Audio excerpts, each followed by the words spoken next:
Kasama ko ang aking buong pamilya na bumabati sa inyo na isang maligaya at mapagpalang Pasko.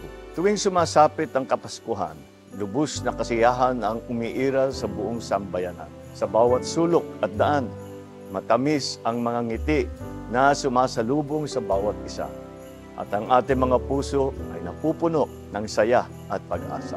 Kaya naman, sa panahong ito, ramdam na ramdam natin ang lahat ng mga biyaya at bunga ng ating pagsisikap mula sa nakaraang taon. Lagi po tayong magpasalamat sa Puong May Kapal sa lahat ng kabutihan na ipinagkaloob sa atin.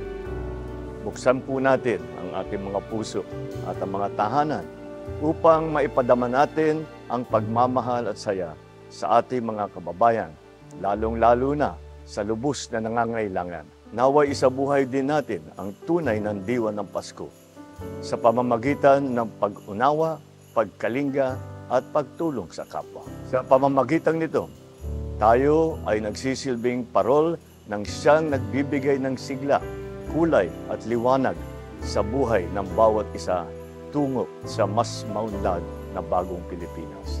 Muli, isang maligayang Pasko po sa inyong lahat.